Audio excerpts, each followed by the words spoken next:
If you look back at the history of cinema, the parody genre is essentially this massive, overflowing graveyard. Yeah, that's a good way to put it. I mean, you have a few towering monuments, sure, but mostly it is just row after row of shallow graves filled with movies that aged just, well, terribly. Oh, completely. Like, think about the spoof movies of the late 90s or, the early 2000s. They relied entirely on referencing whatever pop song or celebrity scandal was happening that exact week. Right. The shelf life was basically zero. Exactly. The second they hit the screen, they were already decomposing. But then you have a film like Mel Brooks' 1987 sci-fi spoof, Spaceballs. Which is an anomaly. It really is. It shouldn't work as well as it does today. It really, really shouldn't. And yet, decades later, we are all still quoting it. We absolutely are. So have you ever wondered why some comedies develop these rich, timeless notes over the decades, while others feel aggressively dated instantly? Well, today's deep dive is venturing into a really fascinating retrospective analysis. It's a great one. Yeah, it's a video essay from the Nostalgia Critic, featuring Hats Off Entertainment, that completely deconstructs exactly how and why this movie survived the parody graveyard. And the survival of Spaceballs is even more baffling when you consider the sheer timing of its release. Oh, right. The gap. Exactly. We are talking about a spoof that arrived a full decade after the original Star Wars premiered. Which is wild. It is. Yeah. In Hollywood terms, 10 years is a geological epoch. Right. It's forever. The cultural landscape had completely shifted by 1987.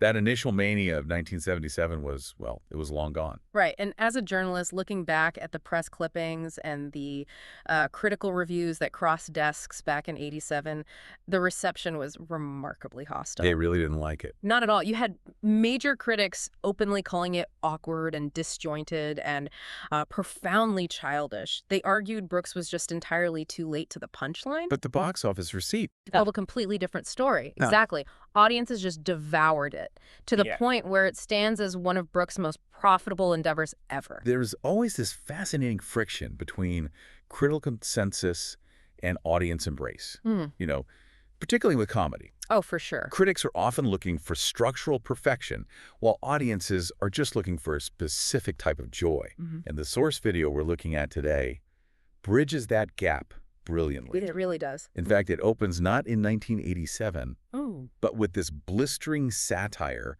of modern franchise fatigue that I think perfectly explains why Brooks's targets remain so relevant today. Oh, man. That opening sequence of the retrospective is terrifyingly accurate. It hit hard. It does. They feature this parody of Lucasfilm executives, specifically a spoof of Kathleen Kennedy stepping up to a podium to announce the next phase of the quote-unquote Spaceballs cinematic universe. Right. And as someone who regularly sifts through corporate press releases for a living, I felt my blood pressure actually rise watching it. Because it sounds so real. Yes. The corporate doublespeak is identical to what studios actually put out today. It's an uncanny replication of the modern intellectual property machine.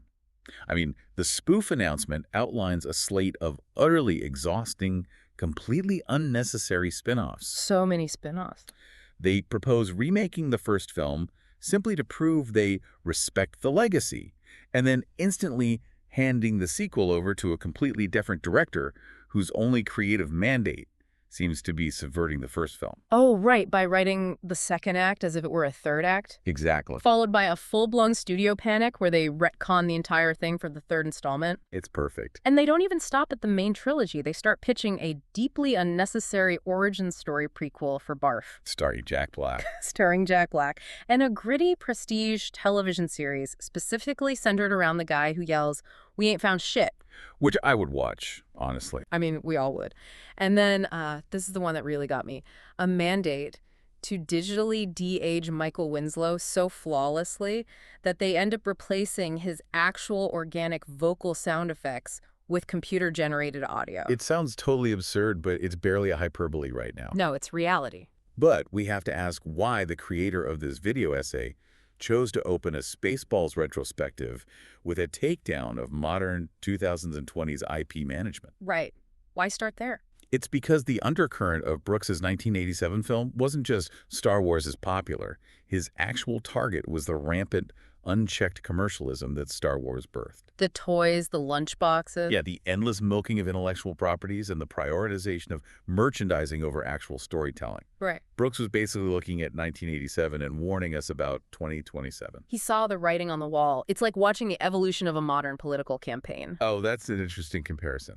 Well, decades ago, a candidate sold a policy, right? Yeah. Today, you aren't selling a platform. You are selling the bumper sticker, the expanded universe of the candidate, the lifestyle brand. Right. And that political angle is actually woven into the DNA of the movie itself because this didn't even start as a direct Star Wars parody. Far from it. The initial concept was actually titled Planet Moron. Planet Moron! I love that! Yeah, Brooks wanted to take aim at the 1940s pulpy, serialized sci-fi that he grew up with. Your Flash Gordon and Buck Rogers cliffhangers. The old serials. Exactly. But he had a very specific, quite cynical political allegory in mind for the Planet Moron itself. Which is such a wild alternate reality, a purely political Flash Gordon spoof by Mel Brooks. So, what derailed Planet Moron? Well, a combination of bad timing and evolving ambition, really. In 1985, a British sci-fi comedy released under the title Morons from Outer Space. Ah, right. Yeah, so Brooks, understandably, didn't want the immediate brand confusion. But beyond the title clash, his intention for the morons was highly specific. What was it? In interviews around 1984, he explained he wanted to satirize the American electorate. Oh, okay. Yeah, the Planet Moron was meant to represent a society that continuously, inexplicably votes for the absolute worst, most incompetent administration to run their lives. And we should clarify, as the source does, that this wasn't a partisan attack on a specific party, but just a broad critique of voters consistently acting against their own best interests. Exactly. It was just a general observation of political apathy and incompetence. Which totally explains the lingering presence of President Scroob. Scroob, yeah. We all know Scroob is just Brooks, spelled backward. It's a classic vaudevillian telegraphing technique. But the reason he wanted a politician, rather than a traditional dark wizard or a space emperor, is really crucial. It grounds the motivation. Right. Their entire planet is running out of breathable air purely due to gross administrative negligence. So their grand foreign policy solution is simply to steal the natural resources of a neighboring peaceful planet. It is intergalactic imperialism driven entirely by bureaucratic incompetence. Exactly. It anchors the villainy in something painfully mundane. It really does. But, when Brooks realized the Flash Gordon era was just too far gone from the public consciousness, he pivoted his sights to the behemoth in the room, which was George Lucas. Right. However, he didn't entirely abandon the timeless aspect. The source material highlights a massive foundational choice Brooks made right at the start of the film. I know exactly what you're going to say. He doesn't open with "a long time ago in a galaxy far, far away." He opens with "once upon a time," which completely reframes the psychological expectation of the audience. It really does. And, as a comedian, when you are working out material on a comedy stage, the first 30 seconds dictate absolutely everything. Right. You have to set the tone. Yeah. You are teaching the audience how to listen to you. By throwing "once upon a time" on the screen, Brooks is stripping away the hard sci-fi expectations. He's saying don't take the physics seriously. Exactly. He is telling the audience, we are operating under the rules of a fairy tale. It gives the film this mythic leeway. You don't question the physics or the logic of a fairy tale. And he immediately tests that leeway with the infinite opening shot of Spaceball 1. Oh my God, that shot. It's a direct visual parody of the Star Destroyer rumbling over the camera in A New Hope. But Brooks stretches the mechanics of the joke to an agonizing, brilliant degree. Agonizing is the perfect word. I have watched that sequence countless times, and the engineering of that physical model is a masterclass in manipulating audience anticipation. It really is. If you watch closely as this massive ship slowly scrolls across the screen, the hull is actively designed to trick your brain. Yeah, the way it tapers. Right. It periodically narrows, tapering off, so you sit in the theater and think, okay, here come the thrusters, the visual gag is wrapping up, and then immediately the hull flares out again, revealing thousands of feet of more ship.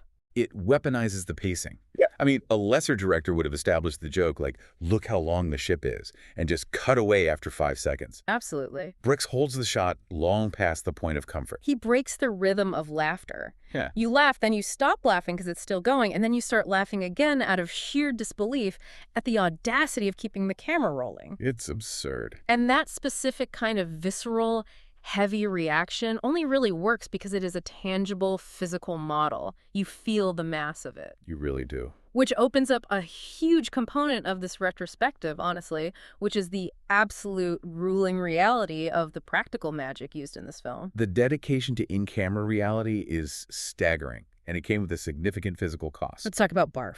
Right, take the character of Barf, played by John Candy. The source notes that the original concept designs for Barf included extensive, heavy canine prosthetics. Oh, wow. They were planning to completely bury his face in foam latex to make him look authentically like a dog. Which, economically speaking, is a terrible idea. Completely. I mean, Rick Moranis brings John Candy onto the project, and suddenly the studio realizes they have one of the most expressive, bankable, beloved, comedic faces in the entire world. Why would you hide the thing you are paying millions of dollars for behind a rubber snout? Exactly. They recognized the value of Candy's microexpressions, so they pivoted. They utilized a much lighter, human-adjacent makeup application. Right, just the nose and some hair. Yeah. But to maintain the half-man, half-dog illusion, they reallocated that prosthetic budget into highly sophisticated animatronics for his ears and his tail. And this is where the physical reality of 1980s filmmaking sounds like absolute torture. Oh, it does. To get those animatronic ears to pivot and react naturally, they required 4 separate off-camera puppeteers. Just for the ears. Just for the ears. But the real burden was on Candy himself. He had to wear a 30-pound battery pack strapped to his spine underneath that thick jumpsuit just to power the mechanisms. A 30-pound dead weight, while trying to execute light, breezy, highly physical comedy. It's insane. Look, as a parent, I spent last weekend carrying my youngest kid through a crowded theme park. Oh, no.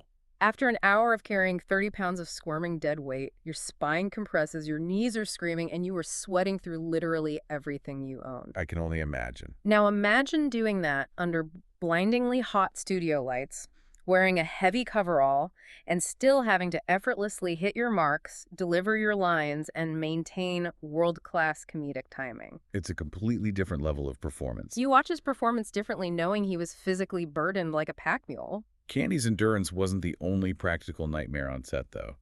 We also have to examine Pizza the Hut.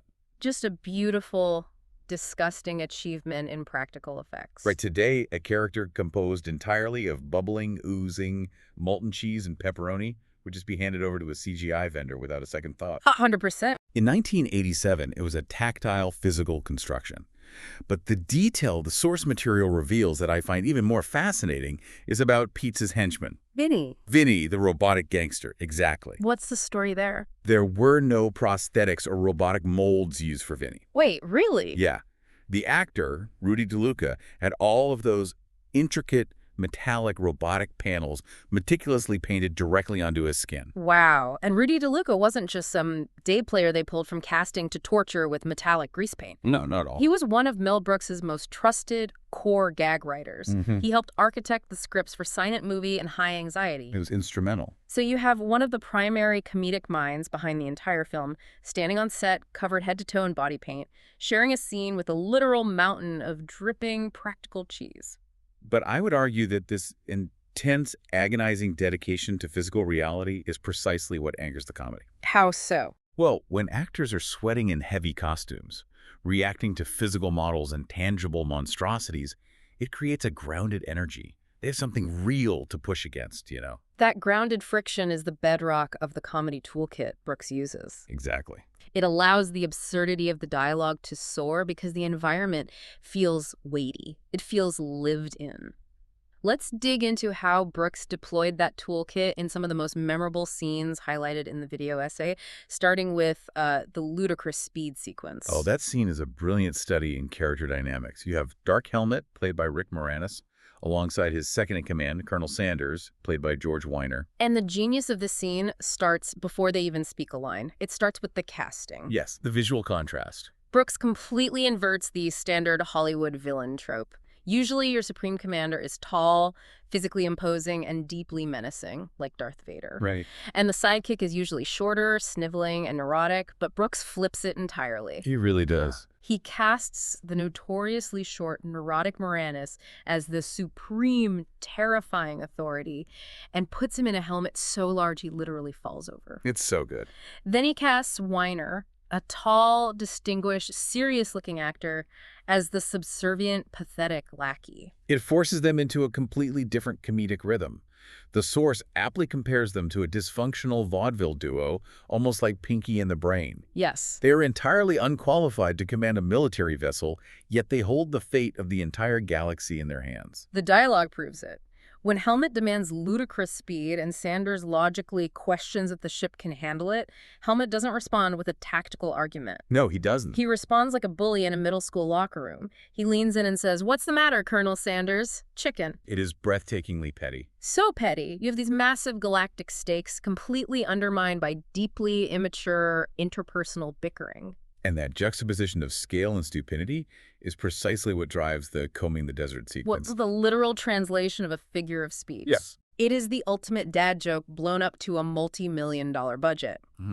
Dark Helmet orders the troops to comb the desert, so the next cut is literally soldiers dragging massive plastic hair combs across the sand dunes. The pacing here is critical to analyze, honestly.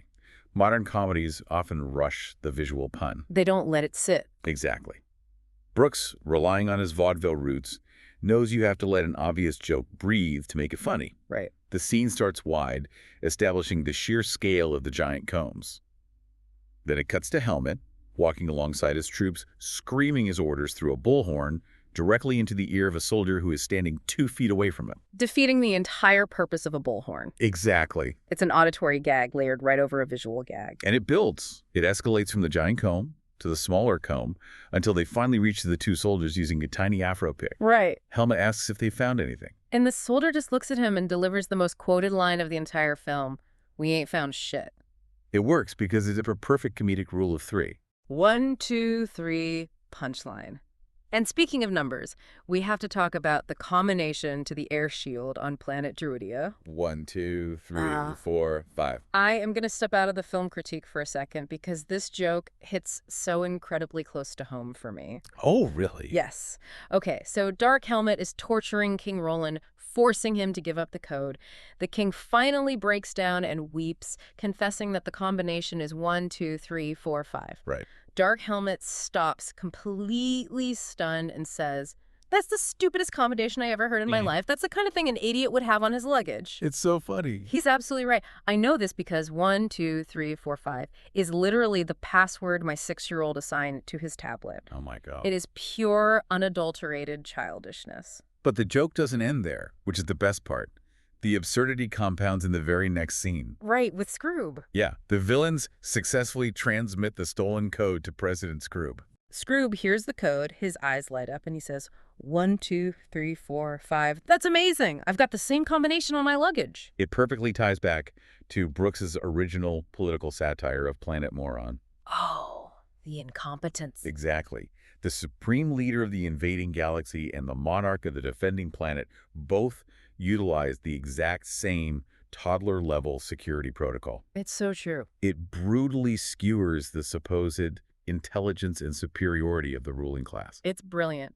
But what I love is that despite this tight vaudevillian structure, the source details how much Brooks relied on his actors to find the humor organically in the moment. The improvisation. Yeah, the improvisation on this set was legendary. Particularly with Rick Moranis. The scene where Dark Helmet is secretly playing with his own Spaceballs action figures. Making them kiss. Yeah, making them kiss and saying, "Oh, your helmet is so big." That was entirely improvised by Moranis. It's such a deeply embarrassing private moment for a villain to be caught in, and Moranis just spun it out of thin air. He's a genius. But the best part of that trivia is that Mel Brooks actually complained that Moranis cost the production a fortune during those takes. Really?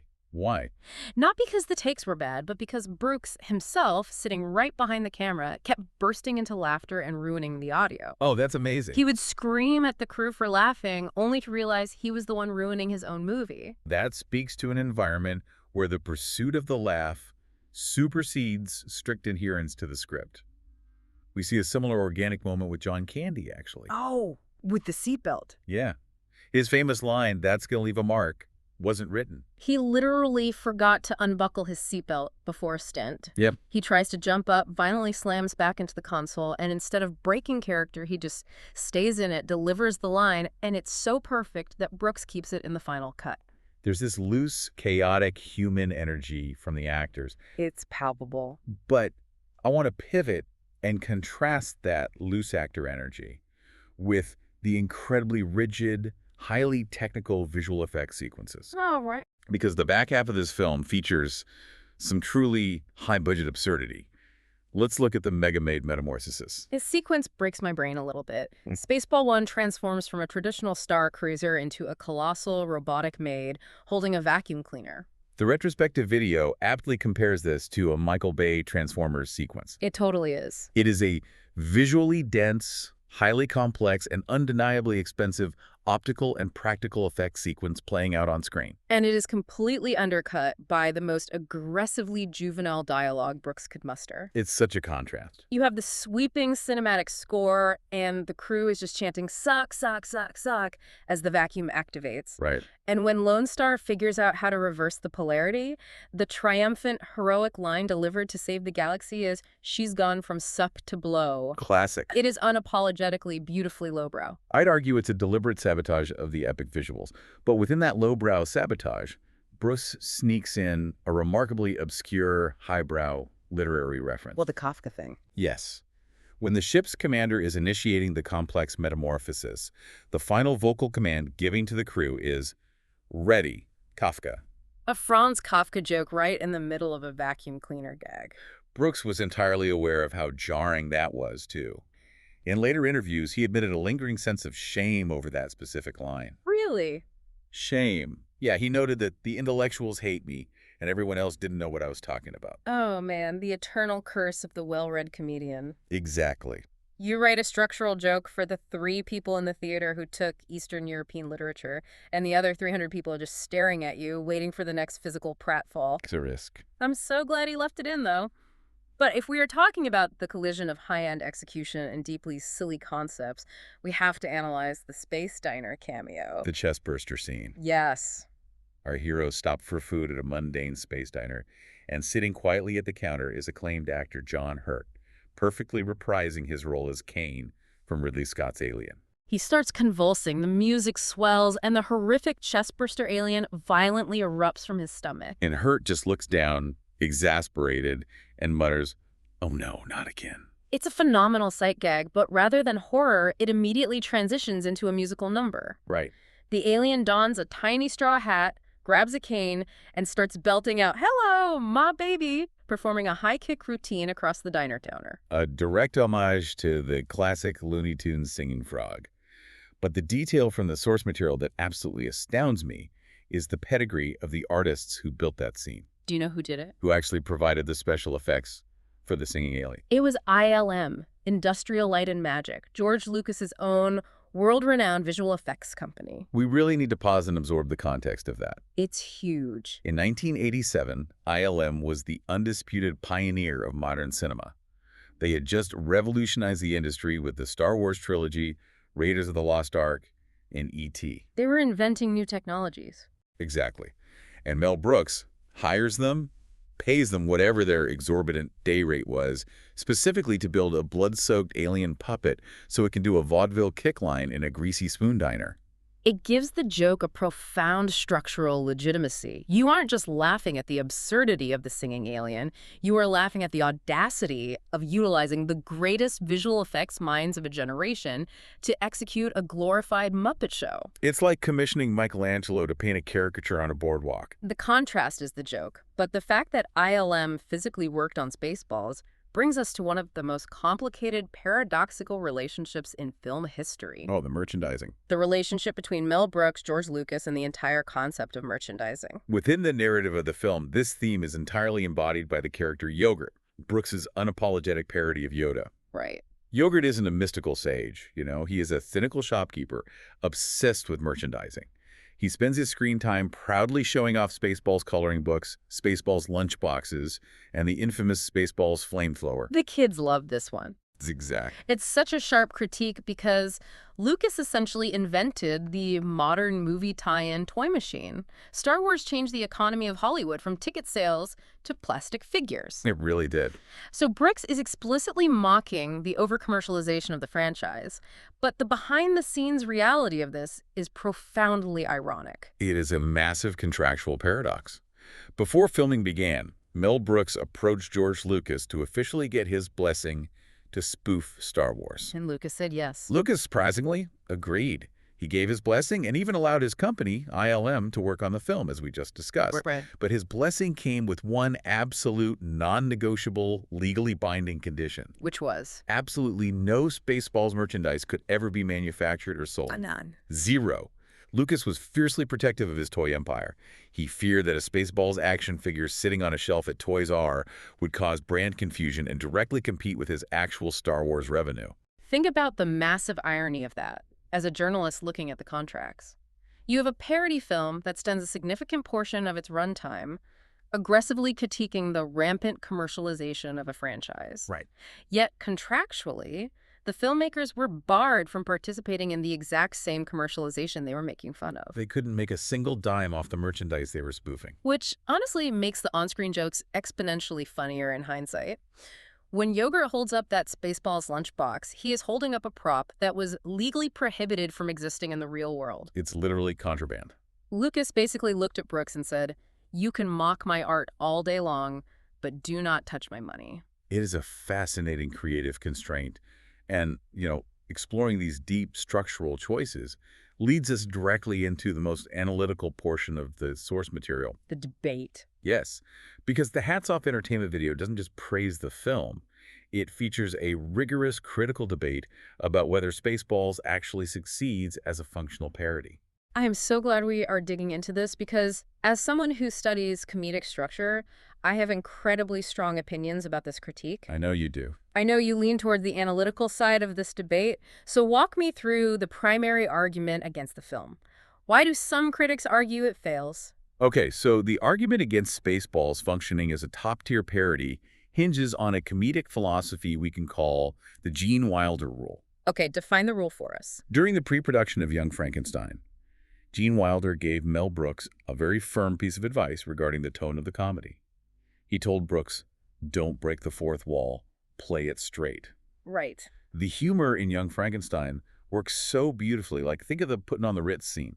It works because the characters themselves do not know they are in a comedy. They treat it seriously. They treat the absurd situations with utter dramatic sincerity. They play it as a deadly serious universal monster movie. Right, there is no winking at the camera. Exactly. And we see this philosophy perfected a few years later by the Zucker brothers in Airplane. Oh, the gold standard. Yeah, that film is based almost strictly shot for shot on a dramatic 1957 disaster film called 0 Hour. The actors in Airplane, like Leslie Nielsen, deliver deeply absurd dialogue as if they are starring in a harrowing drama. I am serious, and don't call me Shirley. Right. That friction between straight delivery and absurd reality is the engine of a pure parody. Okay, I follow the logic. The critique of Spaceballs is that Brooks completely abandons this rule. He obliterates the fourth wall. He shatters it. At one point, the villains literally pull out a VHS cassette of Spaceballs and fast forward through the movie while they're in the movie just to find out what happens We're next. at now. It's an incredible visual gag. It is hilarious, but the critics argue it destroys the internal reality of the film. Mm-hmm. Furthermore, the critique suggests the parody is entirely surface level. How so? In a true structural parody, like Airplane, every character maps onto an archetype. In Spaceballs, aside from direct counterparts like Lone Star to Han Solo, there are no real Star Wars equivalents. Right. Who is the bearded lady spoofing? Who is the guy in the bear suit supposed to be? You're saying it's less a surgical deconstruction of Star Wars and more just Mel Brooks throwing his usual troupe of goofy characters onto a multi-million-dollar sci-fi set. Precisely. Yeah. The claim is that it functions more like a sketch show wearing Star Wars clothing than a structurally sound parody. Okay. I hear the Gene Wilder rule. I understand the reverence for the Airplane model, but I have to vigorously push back on this conclusion. Go for it. The flaw in that critique is the assumption that the ZAZ style, the Airplane style, is the only valid way to build a parody. How does Brooks's approach validate itself then? Because Airplane is a brilliant machine, but its characters are hollow archetypes. They only exist to serve the structural jokes of the disaster genre. You cannot take the pilot from Airplane and drop him into a romantic comedy. He would cease to exist as a character. That's a fair point. But the characters in Spaceballs, they are so phenomenally fleshed out by these actors that they possess a deeper internal reality. They can exist outside the genre being satirized. You're arguing they transcend this spoof. Yes. Barf isn't just Chewbacca, but a dog. He is John Candy, playing a deeply loyal, slightly cowardly, perpetually hungry best friend. Right. Dark Helmet isn't just Darth Vader. He is a profoundly insecure middle manager who has been promoted way past his level of competence and takes it out on his staff.